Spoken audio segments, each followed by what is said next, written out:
My hands were always steady, even in the worst moments. 30 years as a state trooper in Oregon had trained me to notice everything. The sound of rain on asphalt, the way a stranger's eyes darted just before they lied, how the world could tilt from normal to disaster in a heartbeat. But nothing, not a gunfight on I-5 or a midnight chase through the fog outside Portland, prepared me for the chill that crawled up my spine that night, when my own daughter tried to kill me in my own kitchen. It began with soup. Simple, American, comforting. I was home, still in my flannel shirt, my aching knees reminding me of all those years on patrol, and Claire, my only child, was humming softly as she moved around the kitchen. It was the way she had always done when she was little, baking with her mother, tapping out nonsense tunes on the counter with wooden spoons. Now her mother was gone, and Claire had come back to this house after a decade away, trailing secrets in her shadow. I tried to welcome her home. I'd wanted to believe that broken things could be fixed, that forgiveness was enough. She said she wanted to take care of me. That evening, a late November wind rattled the old window panes, but the kitchen felt warm, full of yellow lamplight and the smell of chicken broth. Claire stood at the stove, back straight, hair tied up tight. She glanced over her shoulder, her eyes shining too brightly. I caught a glint of something metallic in her hand. For a moment, she blocked my view, then she set 2 bowls on the counter. I told myself I was being paranoid. Too much time spent alone since Linda died. Too many news stories about elder scams. Families gone bad. But when Claire leaned over her bowl and slipped something from her palm, my whole body went cold. I watched her fingertips tremble, just for a heartbeat, as a white powder vanished into my soup. The gesture was quick, almost professional. Maybe she'd practiced.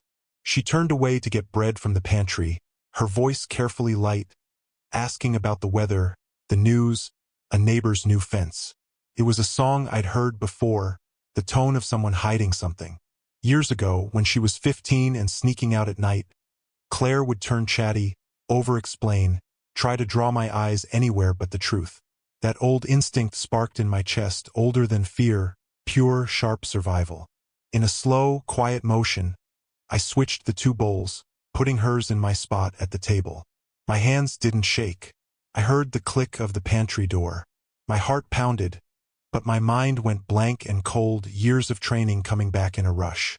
I sat down, forced a smile, and thanked her. She smiled back, too wide, too eager, and set the bread down between us. She always knew exactly where I liked to sit, how I folded my napkin, which glass I reached for. I realized just how long she must have been planning this.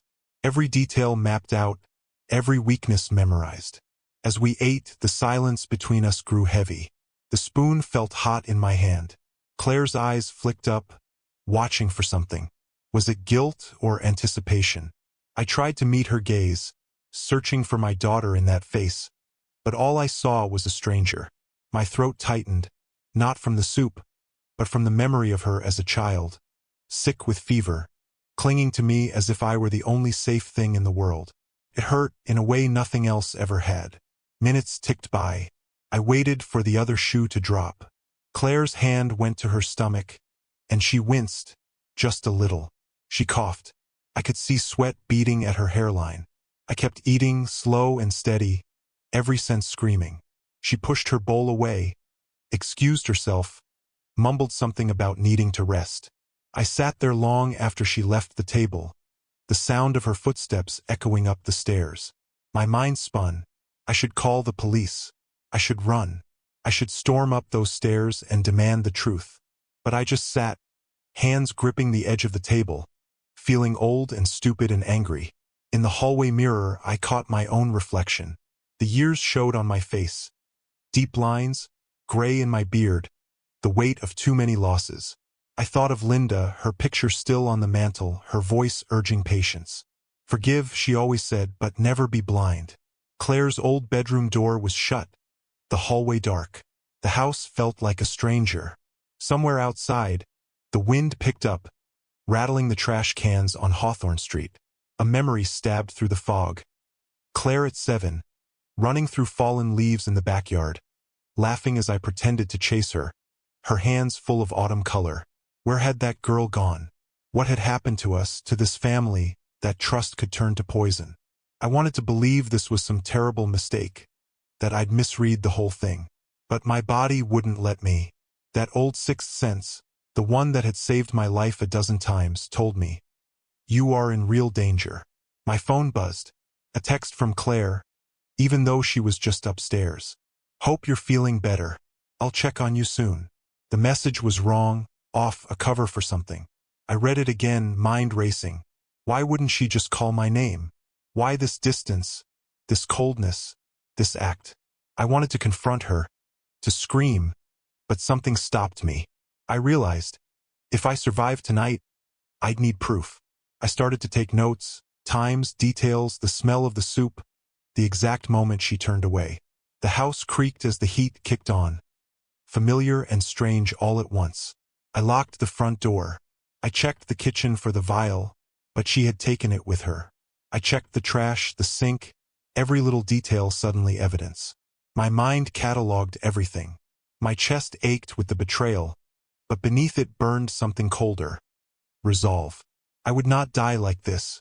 Not tricked, not alone, not betrayed by my own blood. That night, sleep was impossible.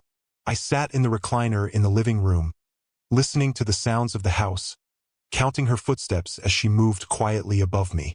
Maybe she thought I would be dead by morning. Maybe she didn't care if I suffered. Or maybe she was scared now, realizing something had gone wrong. I kept my phone in my lap, one hand on the old revolver in the side table, just in case. Years on the force had left me cautious. Tonight, I was grateful for every habit, every ritual. As the clock crept toward 3 in the morning, I felt exhaustion wash over me, but I wouldn't close my eyes. My mind replayed every moment since Claire had come home. The awkward smiles, the forced conversations, the nights she stayed out late, returning with no explanation. There were gaps in her story, lies I'd ignored because I wanted to believe in forgiveness. Now all I could see was a web of intentions, and I was the fly caught in it. I realized something else. She had been watching me for weeks, checking which pills I took, asking about my accounts, my life insurance, who would get the house if anything happened to me. I had brushed it off, thinking she was worried about the future, maybe thinking about starting over. I was wrong. My whole life I'd been the one protecting others. Now I was the target. I heard Claire's door open, the creak of floorboards overhead. I didn't move. I heard her descend the stairs, her steps careful, almost silent. The kitchen light flickered on. I stayed in my chair, invisible in the shadows. I watched her through the cracked door. She opened the fridge, stared inside, then poured herself a glass of water. She moved differently now, less confident, slower, rubbing her stomach. She didn't see me watching. For a long moment, she just stood there, lost in thought, staring out the window into the blackness beyond. I wondered what she saw, her future, her regret, or just her own reflection. I wondered if she felt even a flicker of guilt. Then, as quietly as she had come down, she turned off the light and went back upstairs. The silence that followed was complete. I waited until dawn before moving. The sun cut through the fog, painting the city in pale gold. I went to the kitchen, checked the bowls, hers was half finished, cold. I poured both down the sink, washed them, set them back in the cupboard, my hands moving on autopilot. In the bathroom, I splashed water on my face, stared at myself in the mirror. I was still alive. I was still in control. But everything had changed. I knew in that moment that this story would not end quietly. Something inside me hardened. I would not be a victim in my own home. Whatever had brought my daughter back here, whatever darkness she carried, I would face it head-on. For the first time since Linda died, I felt something like purpose burn in my chest. I would uncover the truth. I would survive this no matter what it cost. Sometimes, when the house is quiet and the only sound is the faint hum of the refrigerator, memories come flooding back, vivid and relentless. In those moments, it's not the present that keeps me up at night, but the weight of all the years that came before. Maybe that's the curse of growing older in America, alone in a house that used to be full. You can hear the past in every creak of the floorboards, see it in the scuffed corners of the doorways, and feel it in the empty space where someone you loved used to sit. I always thought I understood sacrifice. I learned it early, as a boy in a blue-collar neighborhood outside Portland, Oregon. My father was a long-haul trucker, my mother a waitress who could barely keep her eyes open after the night shift. They didn't have much, but they gave everything they had to make sure my sister and I stayed in school and out of trouble. I took their lessons to heart, carried them into adulthood like a second skin. I met Linda when I was 23, just out of the academy, terrified I'd screw up my first real job. She was patient, practical, with a smile that could cut through even the longest Oregon winter. We didn't have much money, but we had a small house in the Hawthorne district, a beat-up Chevy pickup, and eventually, a baby girl named Claire. From the moment Claire was born, my world shrank down to the size of her tiny hand clutching my finger. I promised myself, and Linda, that I would give this child every chance I never had. I worked overtime, missing birthdays, school plays, sometimes even Christmas mornings. I thought the sacrifice would pay off.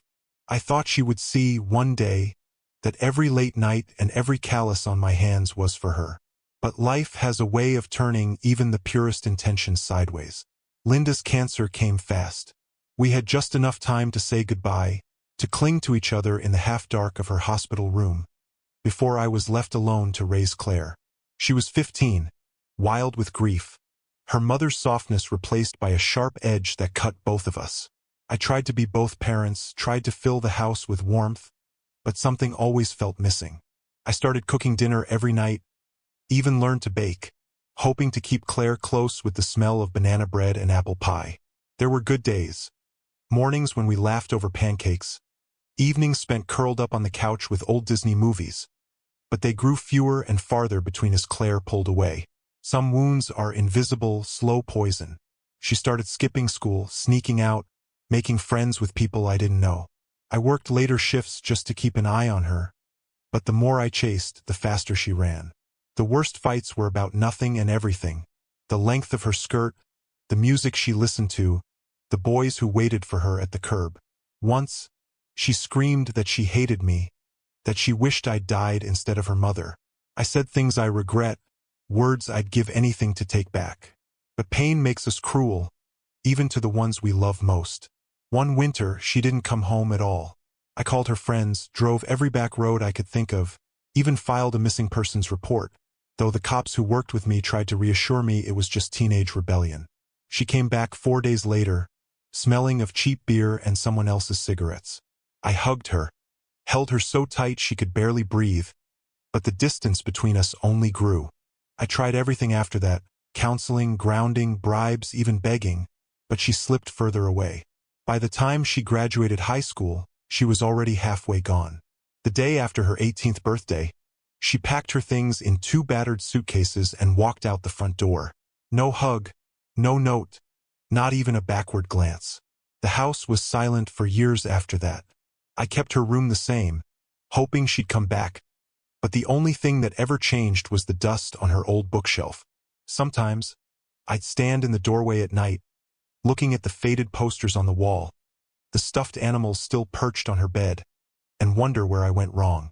Linda's picture sat on the nightstand, her eyes following me, as if waiting for me to explain the unexplainable. I buried myself in work, took every overtime shift, filled the house with routine and the sound of the television, anything to drown out the silence. Birthdays came and went. Christmas mornings I spent alone, watching other people's children open presents on TV. I sent Claire cards with no return address, hoping she'd write back. Once in a while, I'd get a text, a new phone number each time, just a few words: "I'm alive. Don't worry." No explanation, no promise to visit. It was enough to keep hope alive, but not enough to heal the rift. When Claire showed up on my doorstep last month, she looked nothing like the child I remembered. Her eyes were tired, her cheeks hollow, 2 faded scars visible on her forearm. She barely made eye contact, just mumbled that she needed a place to stay. She said it was temporary, that she wouldn't be a burden. I told her she was never a burden, that this house was still her home, but she just looked at the floor and nodded. I should have asked questions, pressed her for details. Instead, I said nothing, too grateful just to have her in the house again. I cooked her favorite meals, left notes for her on the fridge, tried to keep our conversations light and easy. She rarely smiled, but every once in a while, I'd catch her humming in the kitchen, the same tune Linda used to sing. Those were the moments I thought we might find our way back to each other. But as the days passed, the old tension crept in. I noticed her watching me, eyes flicking to my hands as I sorted my pills in the morning, lingering on the stack of bank statements I left on the counter. She asked questions about my retirement, about the deed to the house, about who would inherit what if something happened to me. At first, I told myself it was curiosity, maybe even concern. But a part of me, the part that had chased criminals for 3 decades, wondered if there was something more. Still, I wanted to trust her. I wanted to believe that forgiveness could close the distance between us. So I ignored the warning signs, turned a blind eye to her late-night phone calls, the way she'd disappear for hours with no explanation. When she offered to cook for me, I took it as a sign we were healing, not a reason for suspicion. Now, sitting in the dim kitchen as dawn crept through the blinds, I felt the full weight of all the years that had led to this moment. Every sacrifice, every late night, every missed birthday had been for her. I'd built my whole life around the idea that love could conquer anything, that family was unbreakable. Now, I saw how fragile those bonds really were. There was a photograph on the mantel, taken the summer before Linda got sick. The 3 of us stood in front of Multnomah Falls, arms around each other, Claire's hair wild in the wind. We looked so happy, so whole. I would have given anything to go back to that day, to warn myself of what was coming. But time only moves forward, relentless as the Columbia River, carving its own path whether you want it to or not. In the silence, I thought of all the families I'd seen destroyed by secrets and small betrayals. I used to tell myself we were different, that the Browns were strong, that nothing could break us. Now, I wondered if I had been fooling myself all along. The sharp ache in my chest wasn't just from fear or anger. It was grief, as raw as the day I buried Linda. I missed the family I thought I had. I missed the daughter who used to curl up on my lap during thunderstorms, who once slipped a note into my pocket that said, "I love you, Daddy," in crayon. I missed the simple certainty that love was enough. But as I listened to Claire's footsteps overhead, I knew something had shifted between us, maybe forever. The truth, whatever it was, lay just out of reach. I had built a life on sacrifice, but sometimes sacrifice is not enough.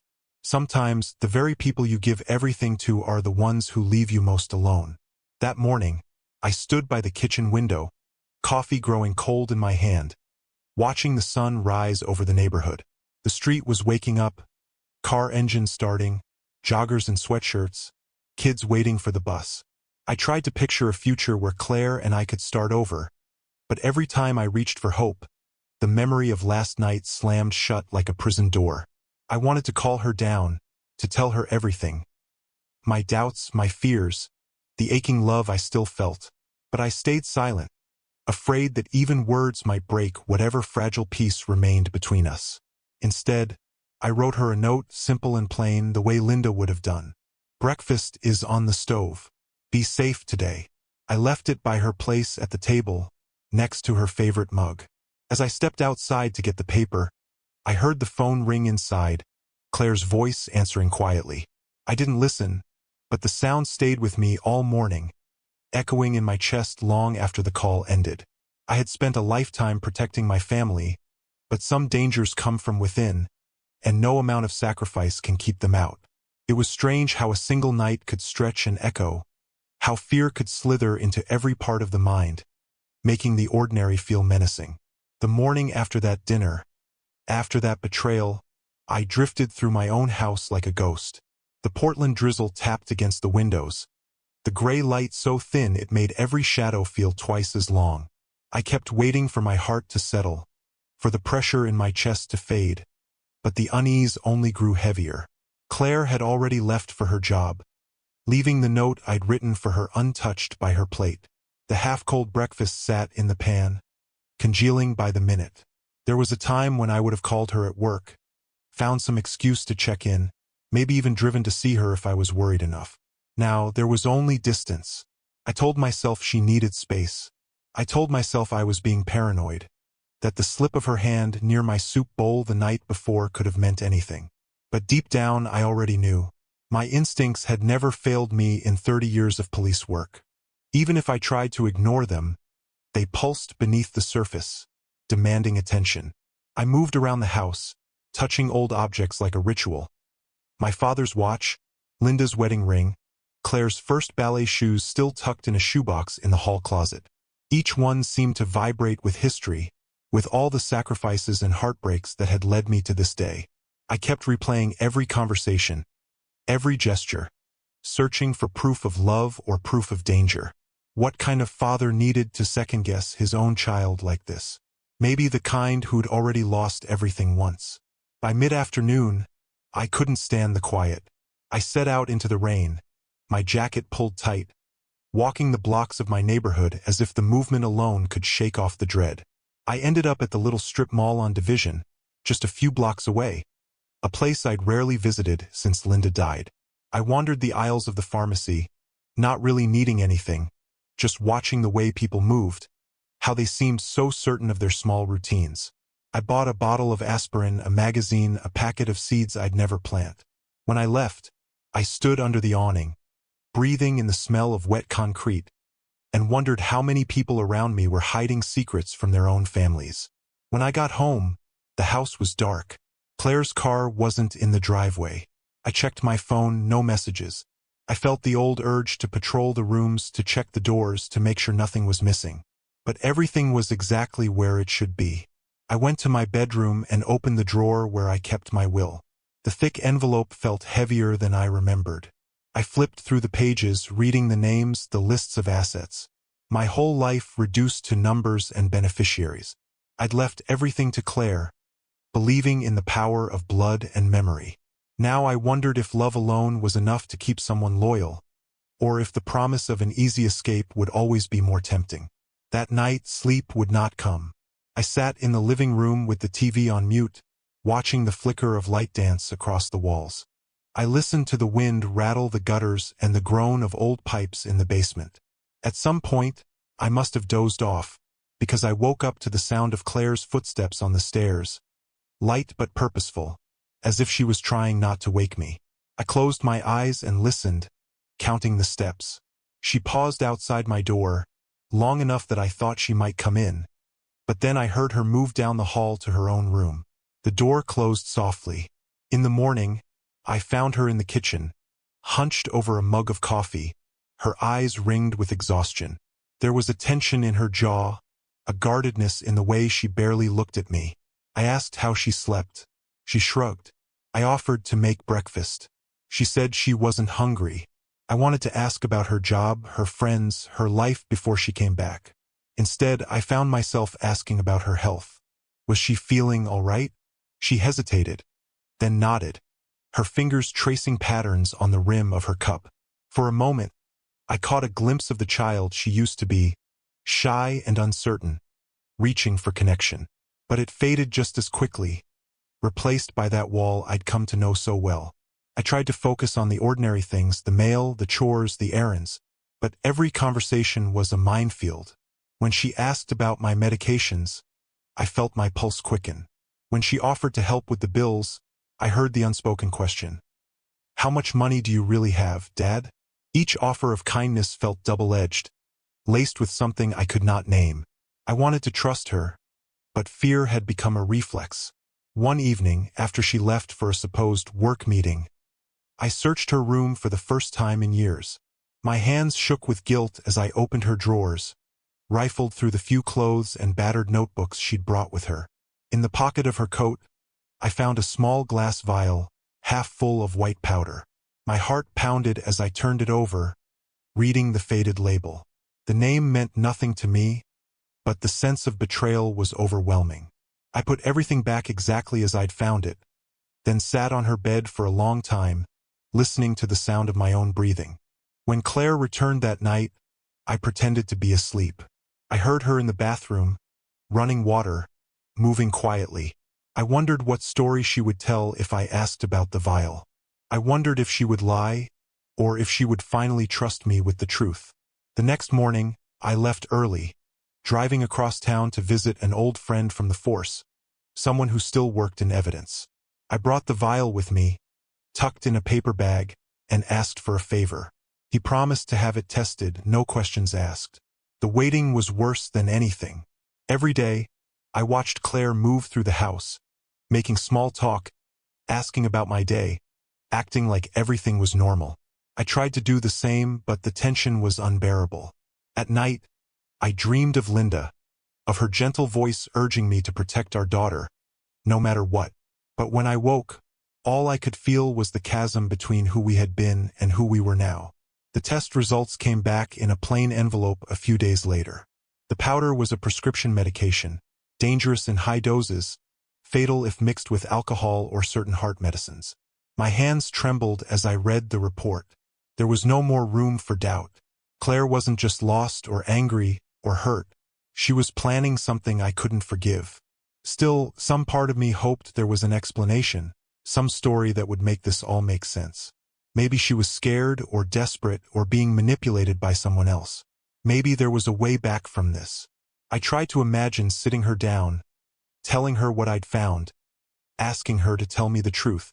But every time I rehearsed the conversation in my head, it ended with shouting, with accusations, with the final collapse of everything we'd once shared. So I waited. I watched. I tried to gather the evidence, to piece together the puzzle of my own family's destruction. It was a kind of slow agony, living side by side with suspicion.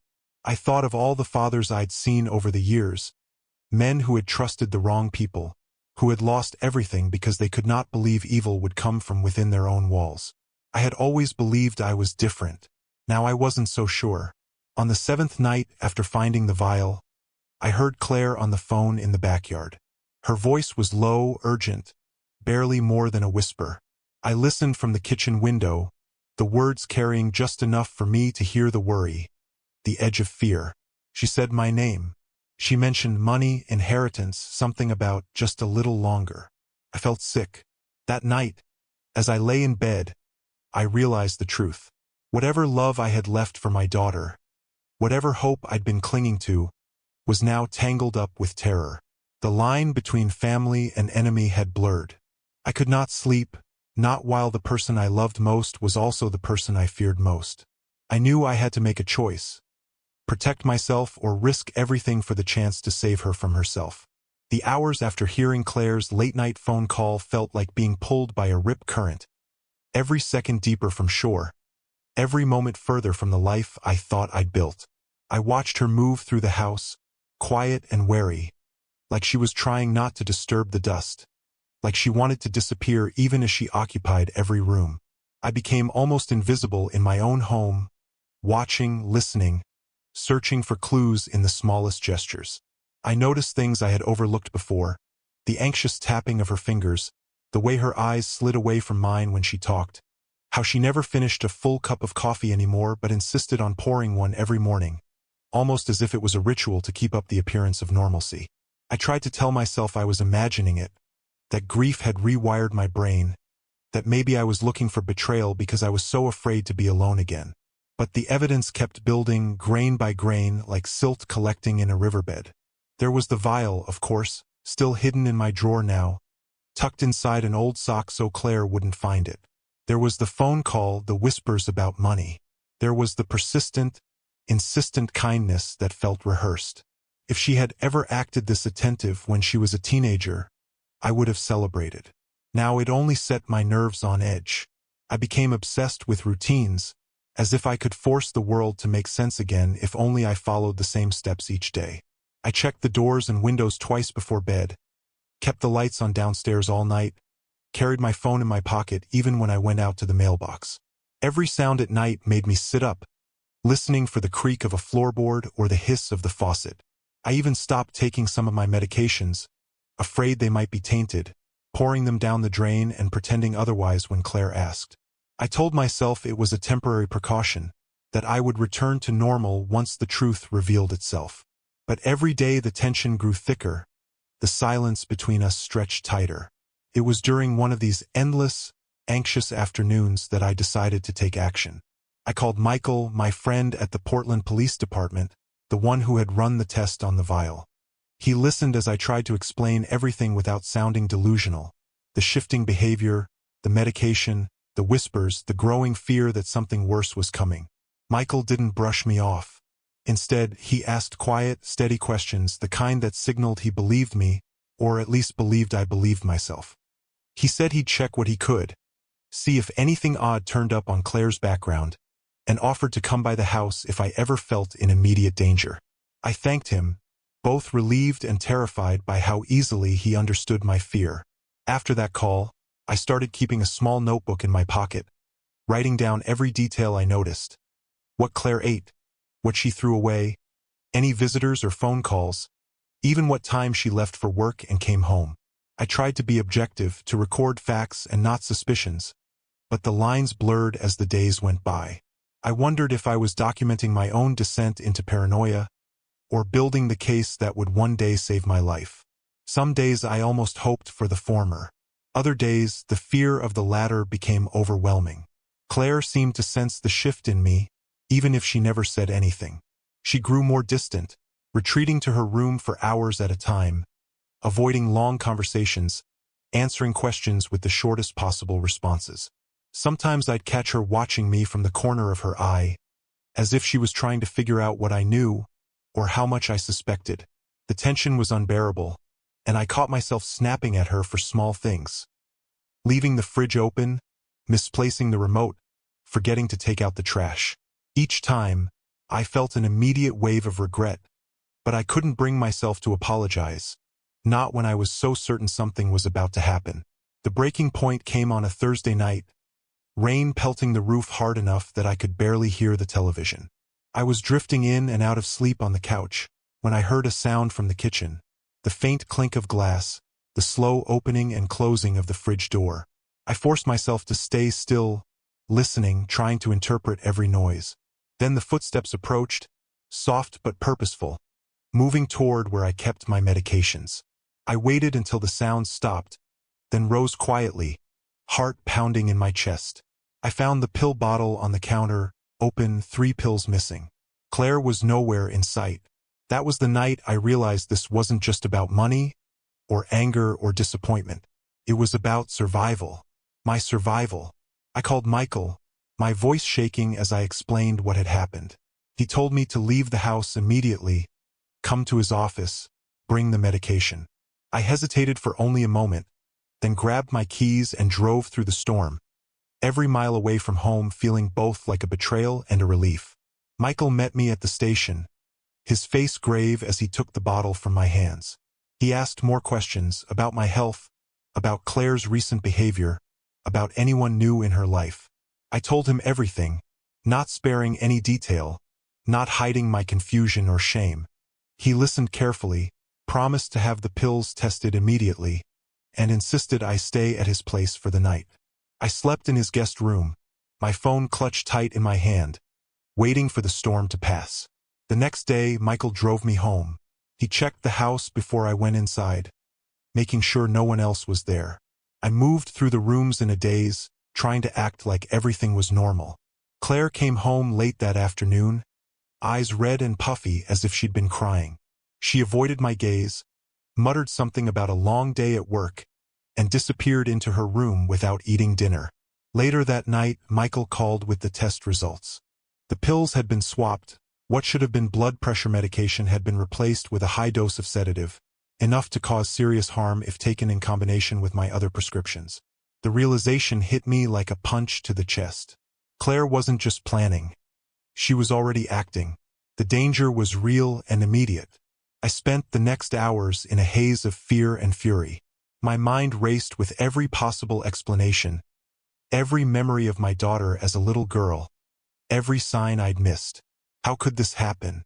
How could the child I raised, the person I loved more than life, turn into someone capable of this?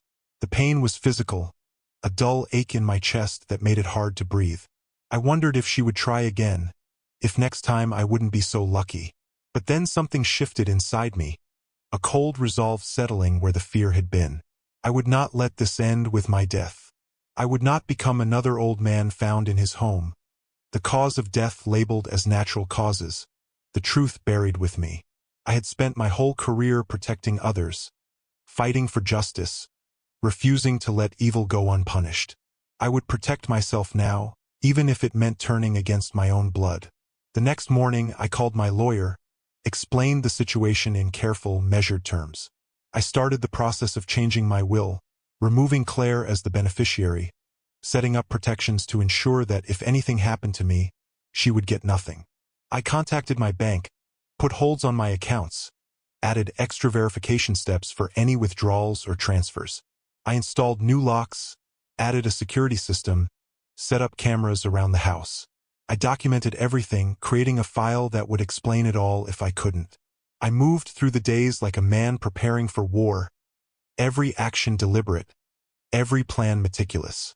I told Claire as little as possible, watched her reactions, tried to see if she noticed the changes. She seemed more anxious, more irritable, as if she could sense the net tightening around her. She stopped making coffee in the mornings, stopped asking about my health. She started going out late, staying gone for hours, coming home with new bruises and a haunted look in her eyes. I wanted to ask where she'd been, who she was seeing, but I knew the answers would only hurt more. The hardest part was the waiting. Waiting for the next move, for the confrontation I knew was coming. I rehearsed what I would say, how I would protect myself, how I would make sure the truth came out. I wondered if there was still a way to save her, or if she was already lost to me forever. In the darkest hours of the night, when sleep wouldn't come and the house creaked with memories, I thought about Linda. I remembered the promise I made her when she was dying, that I would take care of Claire, that I would protect her no matter what. I wondered if I was keeping that promise now, or if I was breaking it in the worst possible way. But I knew, deep down, that love sometimes means drawing a line, setting a boundary, refusing to let someone destroy themselves and everyone around them.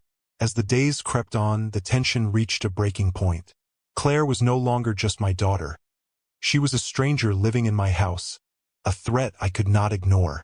The fear never left me, but now it was joined by a strange sense of clarity. I was no longer waiting for something to happen. I was preparing to face it head-on. Whatever came next, I would meet it with open eyes, determined to survive, to find justice, and to reclaim what little remained of my peace. As the days passed, I found myself operating in a state that felt less like living and more like reconnaissance. Everything was heightened. Every creak of the old pine floors, every low thrum of passing cars on the wet Portland street outside seemed loaded with a meaning I could no longer trust.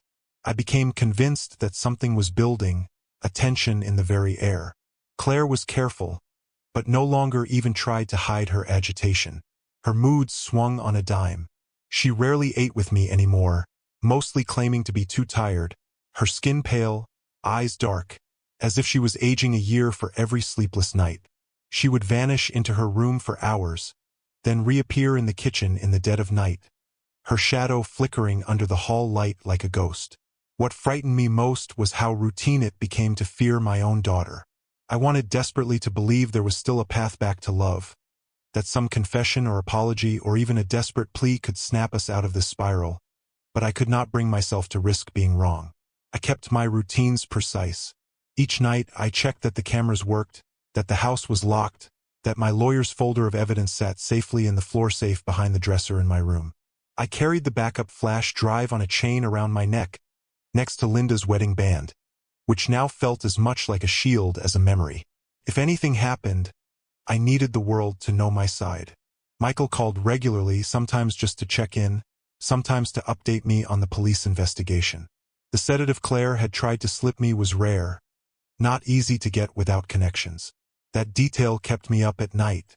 It meant she had help or was listening to someone more practiced in darkness than my daughter had ever been on her own. Michael told me there were unusual deposits and withdrawals on Claire's bank account, numbers that suggested a pattern but not a full explanation. He promised to keep digging. I felt half grateful, half hollow. Relief that I was not crazy, dread that it might mean Claire had truly crossed some line she could never return from. Then came the morning when the quiet finally broke. I was in my study, sifting through bank records and legal documents, preparing for my next meeting with my attorney, when I heard the sound of a car door slamming out front. I looked through the curtains, heart thudding. It wasn't Claire's usual beat-up Honda, but a dark sedan, unfamiliar and idling at the curb. I watched as she stepped out, moving stiffly, her face hard as marble. Another figure got out after her. A tall man, sharply dressed, angular face, eyes that never stopped scanning. I couldn't hear their conversation, but their body language told its own story. Claire seemed anxious, her hand twisting at her sleeve. The man, by contrast, was all control, his words sharp and rapid. My blood ran cold. I retreated from the window and found myself pacing the house, every instinct screaming at me that the escalation I'd feared was here. I ran through my preparations mentally, checked my phone for messages from Michael, confirmed the cameras were recording. I even sent my attorney a coded message, just in case. When Claire came in half an hour later, she acted as if nothing had happened.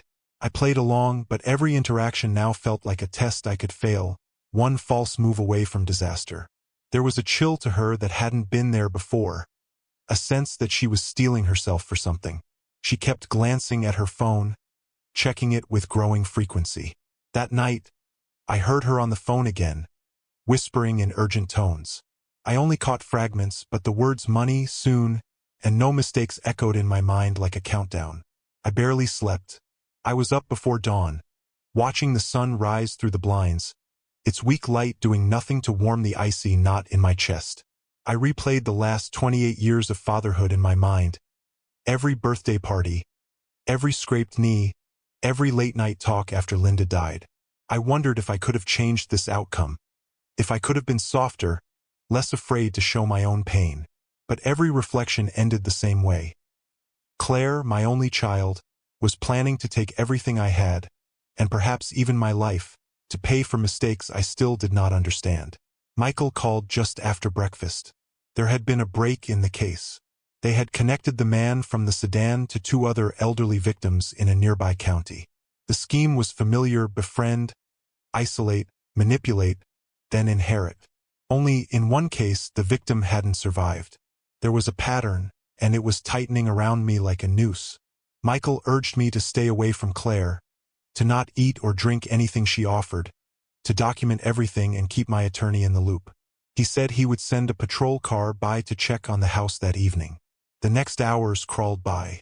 I tried to keep busy, went over my insurance policies, drafted a letter to Linda that I never planned to send, cleaned the garage as if by sheer effort I could cleanse the house of whatever poison now lingered here. By late afternoon, I saw the same dark sedan cruise by twice, moving slowly, the driver glancing up at my house each time. I made a show of standing on the porch, phone in hand, as if I was calling for help. The car sped up and disappeared down the street. When Claire returned home, she seemed almost startled to find me so alert. She moved with a kind of frantic purpose, packing things into her bag, muttering about a new job lead, barely looking at me.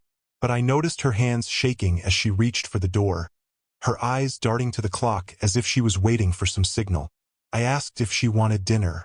She shook her head, her voice raw and thin, and left the house in a rush. I called Michael. He told me to lock the doors, not let her back in unless the police were present. That night, around 10, there was a sudden pounding at the door. I startled, dropping my mug, the coffee splattering across the floor. My first instinct was to call 911, but before I could, the pounding stopped. I peered through the peephole. No one. I waited, breath held, every muscle tense. Then a voice called out, low, almost pleading, "Dad. It's me. Let me in. I'm sorry." Against every rational instinct, I opened the door a crack, the chain still on. Claire stood there, soaked from the rain, her eyes red, shoulders slumped. Behind her, in the shadows, the man from the sedan watched, silent and motionless, his presence filling the night air with threat.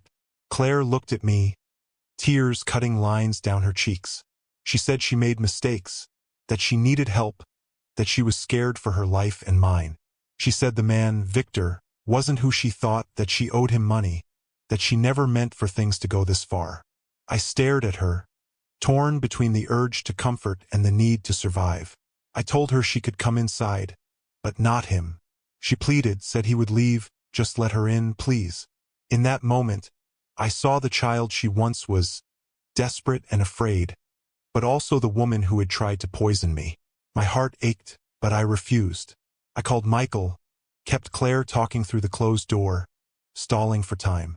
She wept, begged, her voice rising to a pitch that cut through me like a blade. Behind her, Victor grew agitated, muttering threats under his breath, stepping forward as if to force his way in. I braced my weight against the door, refusing to yield. I kept Michael on the line, narrating everything, my voice trembling but clear. Suddenly, Victor lunged, his fist slamming against the wood. Claire screamed, stumbling back. In the chaos, I heard sirens in the distance, Michael's voice crackling with urgency. The pounding continued, but I held firm. Then blue and red lights washed over the porch, police cars screeching to a stop. Officers rushed forward, shouting commands. Victor tried to run, but was tackled before he could reach the street. Claire collapsed onto the porch, sobbing, clutching at her bag.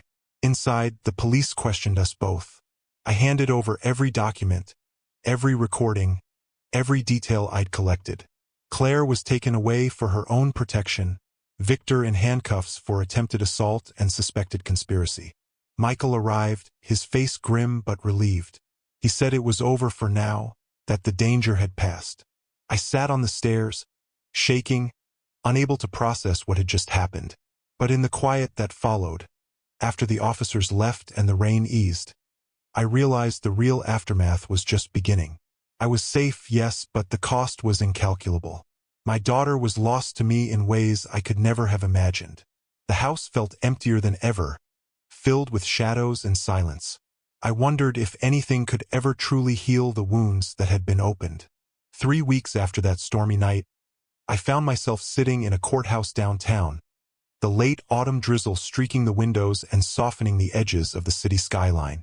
The courtroom air was thick with anticipation, every bench filled with faces, some curious, some weary, a few hostile. I barely recognized Claire as she entered, shoulders slumped, her hair pulled back so severely it seemed to stretch her whole face into a mask. I watched the way she moved, the tentative steps, the hands folded tightly in front of her, as if she could squeeze herself small enough to escape the consequences about to be read aloud. Victor, in an orange jumpsuit, looked as cold and venomous as the first night I saw him, eyes never leaving the floor. I remembered thinking, even then, that I would never understand how my own daughter could have fallen under the spell of someone like that. The trial was quick, the evidence overwhelming. The recordings Michael and I had preserved, the banking records, the residue analysis from the mug Claire had used, all painted a picture so clear, even her public defender seemed relieved at not having to construct an alternative story. I tried not to look at Claire too often, tried to keep my attention on the judge, on the facts, on the timeline I'd repeated so many times to the police, my lawyer, even in the quiet of my own mind at night. But when she turned to face me, just once, her eyes searching mine for anything, anger, forgiveness, even just a memory of warmth, I looked back, and something inside me ached so violently I had to grip the bench to stay upright. As the verdict was read, I felt both vindicated and utterly empty. The judge's words were final and sharp, slicing through years of confusion and hope. Claire, sentenced to 6 years with parole eligibility at 4, Victor to 10 for conspiracy, assault, and fraud. Their sentences were only numbers, abstract justice. The real punishment was something neither the law nor I could quantify. It lived in the silence between us, in the spaces left behind by what we'd lost. After the sentencing, Claire was led away, her head down, her hands cuffed. She looked over her shoulder.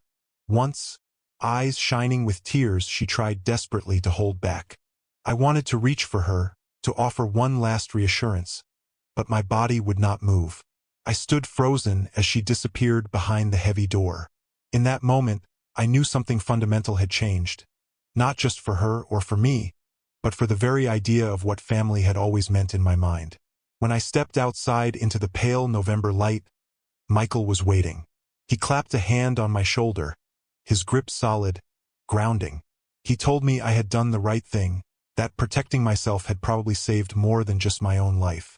He shared that Victor's other victims, the ones whose stories had helped build our case, were finding some peace now too. I tried to believe him. I tried to feel some sense of resolution, but all I could summon was exhaustion. A bone-deep tiredness that felt older than any wound I'd ever carried. The weeks that followed were quiet in a way I hadn't known in years. The house was finally empty. No more creaking footsteps at odd hours. No more whispered calls in the hallway. No more poisoned cups left cooling on the kitchen table. I cleaned out Claire's room, stacking the remnants of her life into boxes. Old trophies, faded photos, a cracked iPhone, journals written in looping script. There were pages I could not bear to read. On the last afternoon, as the sun slanted gold through the blinds, I boxed up the childhood mementos and drove them to a storage unit across town, locking them away with a sense of finality that surprised even me. For a while I drifted. My days were filled with paperwork, meetings with lawyers, and endless calls with Linda's old friends, people who remembered Claire as a little girl with tangled hair and wide eyes, laughing in the backyard as she chased fireflies. Their voices were soft, uncertain, as if unsure whether to offer comfort or simply share the grief. I told them all the same thing, that I was surviving, and that sometimes survival is all you can ask for. One evening in January, as the rain battered against the windows, I sat at my desk and began writing letters. Not to Claire, but to myself. I wrote about what it meant to lose someone twice, once to the world and again to their own choices. I wrote about guilt and forgiveness, about the sharp edge of betrayal and the slow ache of acceptance. I wrote about Linda, about the days when the house had been filled with laughter and hope, and about the nights I'd sat awake, afraid that something was breaking inside my daughter and I could do nothing to stop it. I volunteered at the local community center, helping veterans navigate their own family crises.